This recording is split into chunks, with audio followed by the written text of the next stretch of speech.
Welcome to the Chesley Lunday Experience. I am your host, Chesley Lunday. The purpose of this podcast is to help your church innovate in an age of disruption. But to do that, you can't continue to do what you've always done. No, you need new ideas and creative approaches to rethink and redesign the methods of the past. And I'm here to present those out-of-the-box aha moments so that you can apply them to your unique context. So, we interview people from industries inside and outside of church world to give you a fresh perspective on how to effectively accomplish the mission God has given your organization. That is right. God has given you a mission, and it is time to innovate to that cause. So today we are interviewing Carrie Melissa Jones. Now, I love her stuff. She's an author, community builder, and researcher of online communities all over. Her work has influenced the world's leading online brand communities, including the American Medical Association, Patreon, Google, and 2 presidential campaigns. She's the author of the award-winning book, Building Brand Communities: How Organizations Succeed by creating belonging, with Charles Vogel, who's also a great author, and student, teacher, and researcher of virtual communities at the University of Wisconsin-Milwaukee. This is an amazing conversation. I'm excited to dig in deep and quick for the next 3 episodes of the Chesley Lunday Experience. Here's my interview with Carrie Melissa Jones. So, Carrie, you are a community specialist, expert, and you're like, we already said in our world, we say there's no such thing as pros, there's only veterans, but you're a next level vet. Like, you have done some cool things. And so what got you into the community building space? Yeah, that's a really good question, because I didn't realize it was a space. Just like, we're all, you don't realize the water if you're swimming in it. So I've been building communities for my entire life. I mean, all of us as human beings, it's what we do to survive. And really had found online communities specifically when I was a teenager. I was a very lonely, very awkward, shy teenager, and I just had trouble making meaningful friendships. I had friends, but I didn't feel like people knew me. And I think that's a common adolescent Are you an experience. Enneagram 4? Do you know your Enneagram? Do you know your Enneagram number? I you don't? No. Oh, wow. I know. Oh, that's funny. I know. I need to get on that. Yeah. No, it's all right. It took me forever to get on that train, but now I'm like, I ride that train all the time. I've taken the quiz like twice, and I just felt like I couldn't choose between the options, and maybe that's an Enneagram. Okay. So do you remember the numbers you got? I could probably look at my email. You're fine. So the funny thing is, I think the quizzes actually hurt the process. So in the Enneagram, you have the core fear, the core desire, core motivation, and the one that you go, oh, that's the one you are. Unless you're a 7 and you're like, yes, then yeah. 7s are the only one on the Enneagram that actually enjoy their number. Everybody else is like, this sucks. So no, it's good. It's good. Sorry, I didn't mean to cut you off, but the moment you said nobody gets me, I'm like, that's an Enneagram 4. Yeah. So were you on MySpace? I don't want to betray your age, but right. That was later. Oh, wow. Later. This was so you were like early in it. Yeah, early forums. I mean, I participated in chat rooms when, I was trying to figure out the other day what chat rooms were before AOL chat rooms, and I'm pretty sure I was in Yahoo chat rooms. Yeah, is what I was in. Yahoo was big back in the day. What was the other one? There was this digital bulletin board thing. I forget what it's called. Yeah. I had a friend that was in that one. Yeah, it's crazy. You got the AOL Instant Messenger. Yeah, that was fun. Changed the game. It did. The game.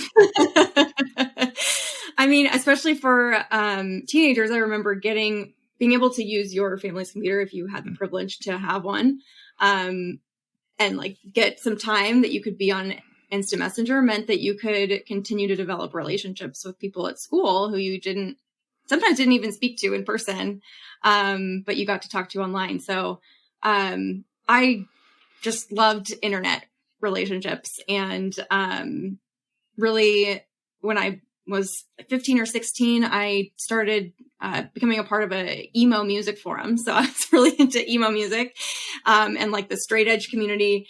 And so I participated in a number of forums around that. And I found people who, like, we spoke about music, of course. Right. We traded music recommendations and movie recommendations. I got to, be like the cool kid at my high school who knew all the bands that nobody else knew.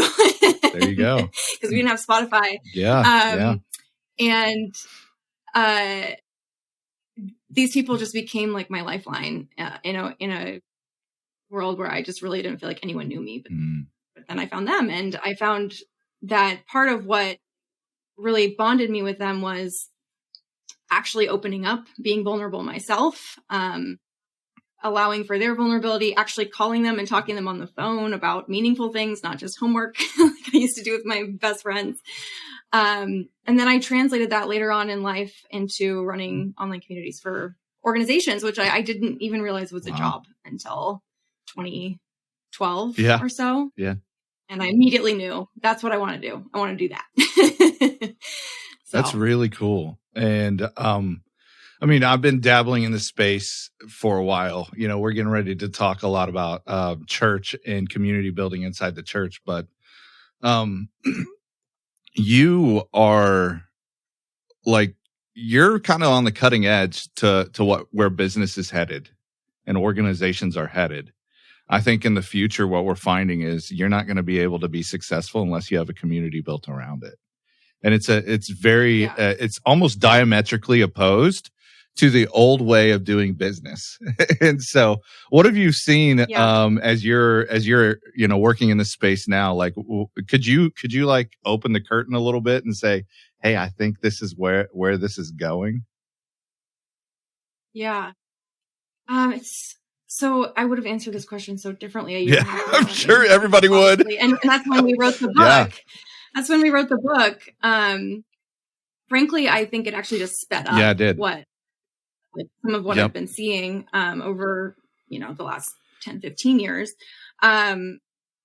So in terms of like what's coming next is there's an increasing level of comfort with online interaction where I think there was definitely a level of comfort prior, like people were on social media and all that, but now we've got all age groups who know how to use all these technologies, know how to use Zoom. I see it really just kind of being a golden age for online communities. This is a big if we get the right leadership to stand behind these online communities. And so a lot of brands are struggling right now. We're currently in a world where we're trying to come back to some sort of state of normal after the pandemic, and hiring is a big issue. There's not enough talent. So organizations are really struggling to find great online community leaders right now. You say there's not enough talent, but is it because of the old paradigm still ruling, and then people are like, no, I'm going to opt out of that. I want this new thing. Say more about that. Well, okay. So some of the research that I've been seeing, they got the thing called the Great Resignation coming. And it's coming. We're already in it. But basically after COVID, you have like 30 to 40% of the workforce that says, nope, I'm done with this whole thing. You open Pandora's box. I can work from home. I can work from anywhere. And I'm going to. And so if you don't want me to, I will find a different job that will do that. And so they're talking about talent, but I'm wondering, you mentioned the right type of leader supporting this. Mm-hmm. The overwhelming majority of people that are leading companies, that are leading churches, that are leading any sort of organization, they're baby boomers, And so this new world we live in is not built for their their strengths. Now, I do believe they have contribution to play, and they got wisdom that we should be heeding. But this is we boldly went where no man has gone before. If I could use Star Trek, totally. Their paradigm is opposed to this new paradigm. And so what ends up happening is they're looking for a different set of talents that people are saying no. So I hear what you're saying about there's not enough talent, but I'm wondering if it's because they're like, no, I'm not going to choose to do the bridge thing, which is play in this old paradigm and then move into the new one. I think they're opting out completely of the old paradigm and say, when you guys can catch up, then I'll get back on the train. And so as I hear you say, I'm like, I don't know if it's a dearth of talent. I just think it's a fact that it's a huge paradigm shift and nobody's ready for it. Yeah, I think that's accurate. And I will say, everyone's different. I've met people who are, in their 60s and running online communities better than I could. But among people I've spoken to through this period, a lot of people who tend to be in their 50s, 60s, there's a sort of assumption that this is just a phase that we're in to get through things, and that face-to-face is better. Yeah. Like that this is just, it's better. Oh man. Like we can't, that's just not true. In all contexts, it's just not true. Like the research does not back that up. Talk about the research, because this is the fight we're having in church world, right? You can't have real community online.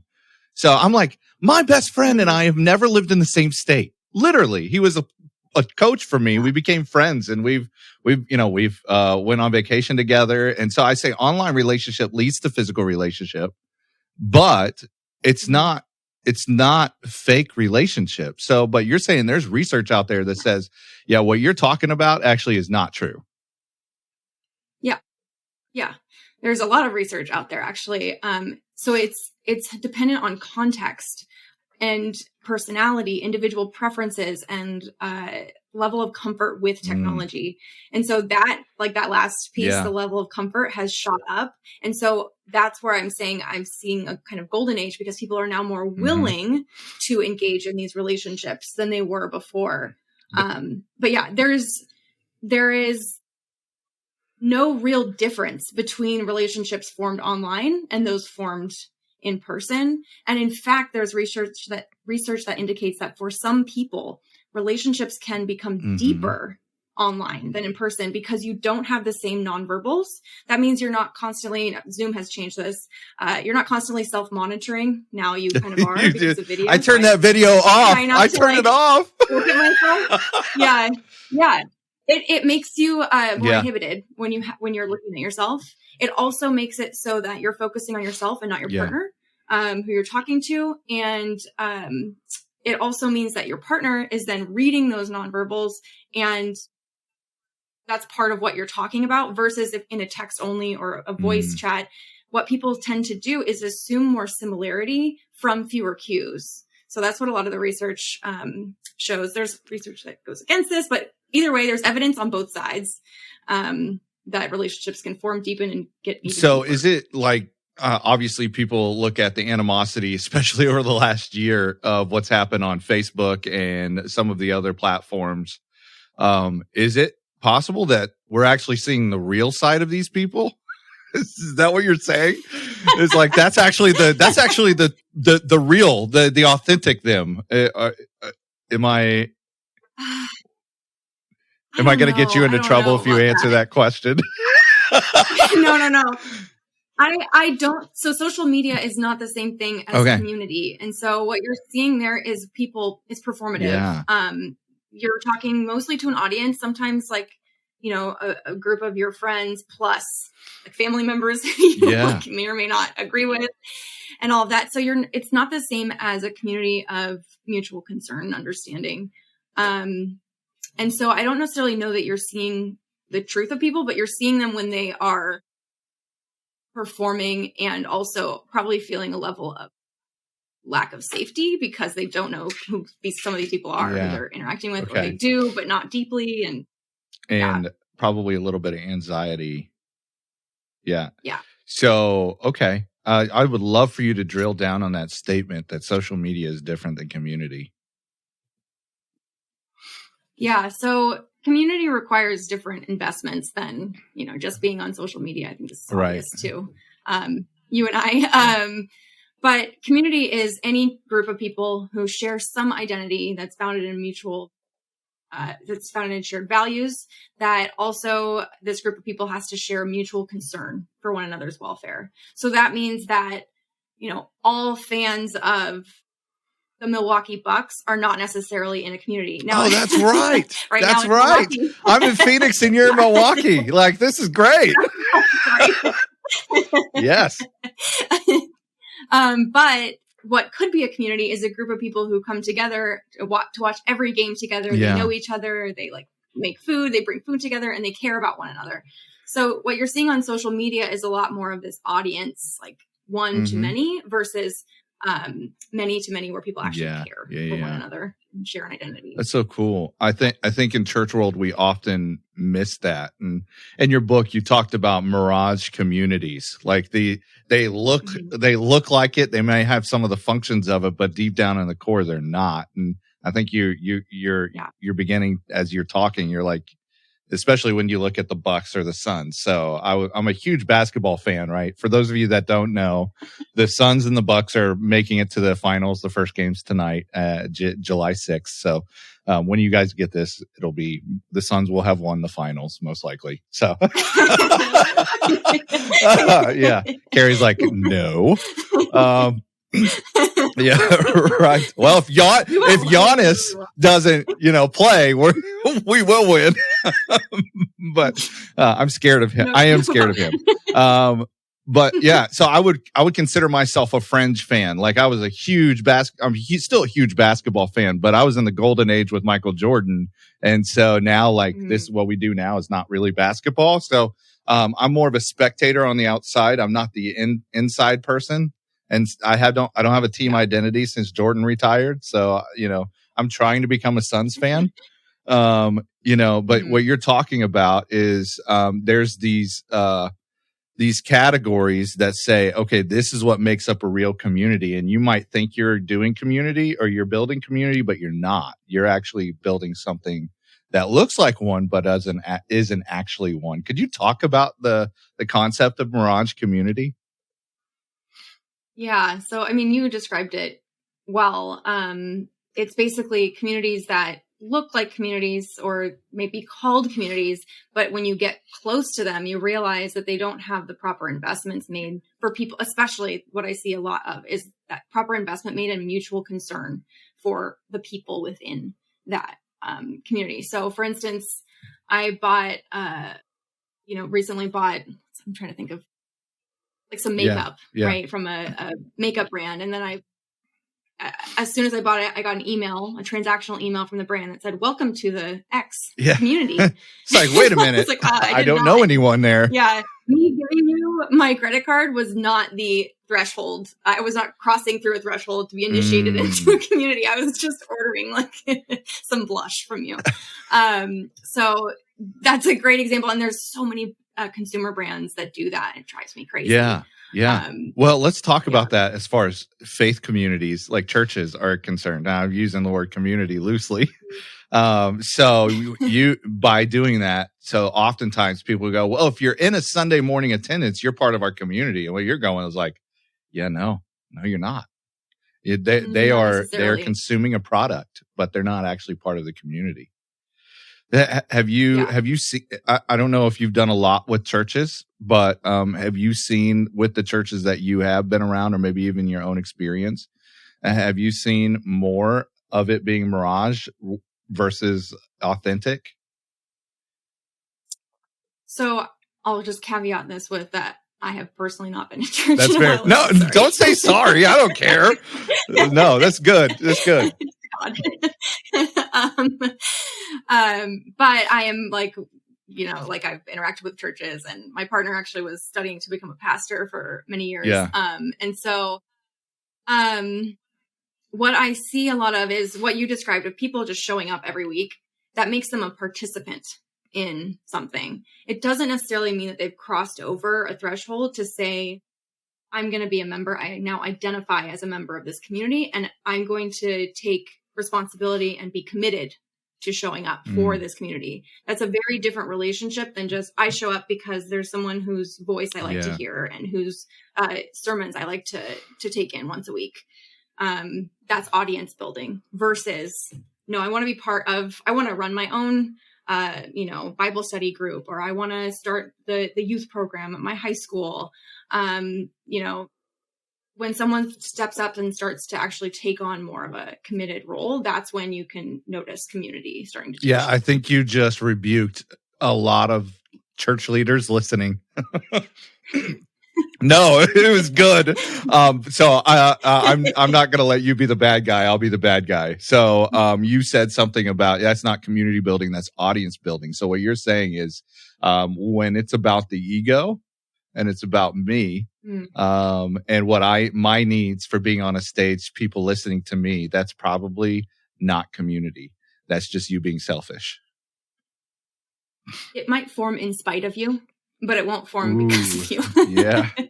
That oh my gosh, that is so rich. You don't know how many people have, especially over the last 25 to 30 years, in the name of community, have built something unto themselves.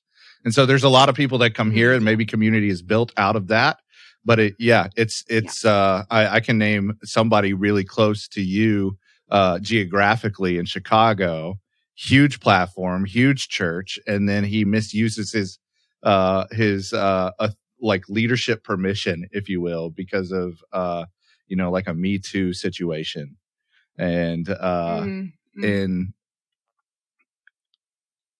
what you realized is people were there because of him. They weren't just to listen to him. They weren't there because of community. And so over half the people left the church, and we're talking a church of 20, 30,000 people. And so and it doesn't matter the size, right? Because I'm looking at a 500-600 member church. The pastor needs the people there, especially during COVID. I mean, we've had this last 9 to 12 months of nobody's in the building and all these pastors are depressed. Well, you're probably depressed because it's about you and you being on the stage, feeding off of the energy of the audience, not actually building the community. And you just called out a bunch of leaders, which I applaud you for doing that, because I think it's important. Nobody got into church world thinking, you know what, it needs to be about me. But somehow along the way, with our models and our methods, we have built a mirage to what we were actually supposed to be building. And it's all because of our own egos. So thank you for that. Wow. That was an amazing interview with Carrie. I am so excited to talk about what she had to say straight to us church leaders. I believe in the 21st century, we have inherited a model of church that's all built around the pulpit. Now, some of you might go, that's the main mode of discipleship in our church. The problem with that is all built on context. And you know me, I'm candid. I love you guys. I love preaching, but I'm going to be super honest with you. The dirty little secret about preaching is this: that nobody remembers what you say. They only remember how they feel about what you said. I'm going to say that again. Nobody remembers what you say. They only remember how they felt about what you said. That's an issue for us. Those of us that love preaching, I get it. But maybe when we look at scripture, we can start seeing a pattern that will help us. We see it in Acts. We see it with Jesus on the Sermon on the Mount. We see it with Stephen. We see it with Paul. The mode of preaching should not be inside to the community. It should be outside to the world. It changes things for us. The church in the 21st century, those of us that are leading it, we inherited a model that is not our fault, but it is our responsibility to change it. Why should we change it? Well, we should change it because it's not working anymore. Decentralization, because of disruption of digital innovations, has caused content to be lowered in value to the level of a commodity. Now, content is not king. Content is now currency. What that means is it's the open door to build a relationship with them, which is the point. Our job as leaders in the church is to create disciples, to make disciples. It is not to preach from a pulpit. And so often we have missed this. So yes, keep preaching, but preach on YouTube towards the world, not towards the congregation. Develop disciples inside the community, not keep continuing to give your opinion about the Bible. Your opinion's great. We love the Bible. We think it's amazing. And yet, what we need in this new world is a organization called the church that actually does what it's supposed to do. And that is to make disciples. And so we've got to rethink what it looks like. We've looked at event-based ministry, and we've seen that it burns people out. It is super unhealthy. It is not easy. Why? Because we're trying to create a community with a method that doesn't actually create community. We've got to move from an event-based model to a community-based one. That is why I brought Carrie on the show today. You notice she wouldn't consider herself a Jesus follower. But what she does bring to the table is to show us maybe what we've been doing in the church world is not actually creating the community that God has called us to create. Maybe what we're doing is to create an event that we just want people to come to.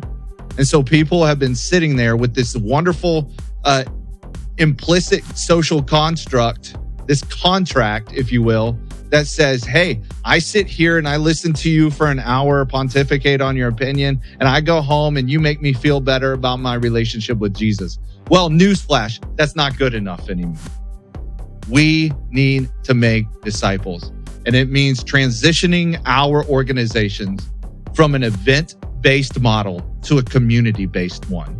And I can't wait till next week when we continue our conversation with Carrie to begin to figure out what it looks like to create a community-based model of church. It's going to look a little different. In fact, I think as we move forward on this journey together to figure out how to create innovative communities for the sake of reaching the lost and making more disciples, we're going to find a new way to do church in the process. And I'm excited to do that with you. So come back next week. We're going to continue our conversation. I want you to win at church. That's my only goal in life. So if I'm being a little harsh, it's not because I am arrogant. It's because I'm passionate, baby. I'm passionate about making more disciples and making your church win. We'll see you next week.